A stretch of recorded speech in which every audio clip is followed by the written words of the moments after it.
Teachers as Change Agents project at Kenwood Elementary School, we're doing a handicap accessible classroom floor plan. So we're going to give them like a layout of their classroom now and then a layout of their classroom that would make it handicap accessible. So the first thing we noticed was that the door doesn't have an automatic button to open it. Okay, so back to the door. They do not have the handicap accessible buttons to open the door. So occasionally anybody with a physical restraint has to have somebody open the door for them. Otherwise they have a hard time getting into the classroom. So they do have designated door holders occasionally to help open the doors, which also takes away the students' learning here.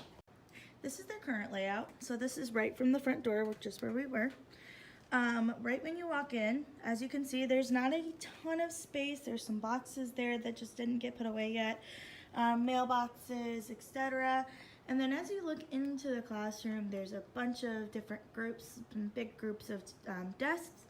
And when you walk in, you run right into this big giant computer cart, which there isn't a great place with this layout for that to go.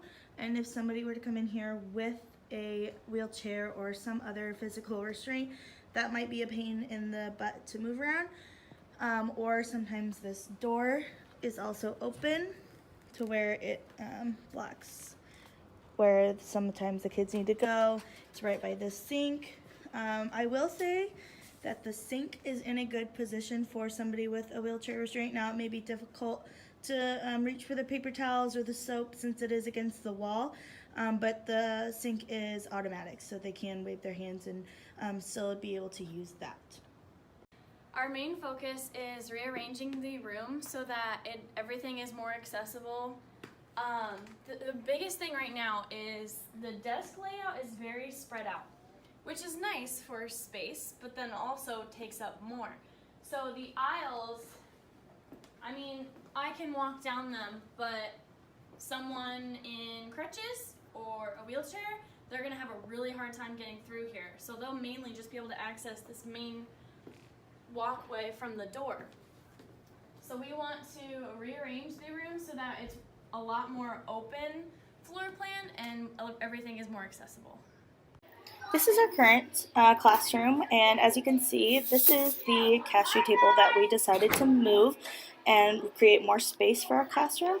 And the same thing with our area for the teacher. We left that alone, as well as the reading group, just because that was what worked out well. And this was our brainstorming when we created our layout.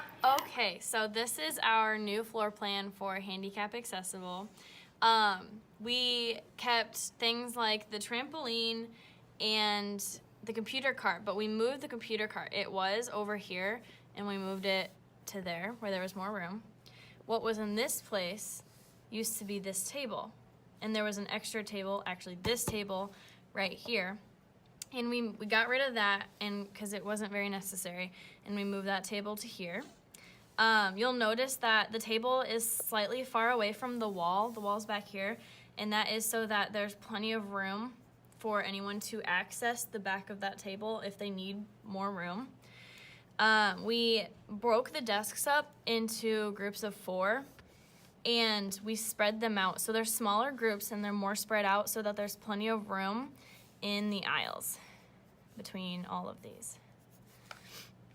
And then we moved the mailbox over here. We put an automatic door in, and the cabinets, these should be against the wall, but so then there would be all this space also to access the room.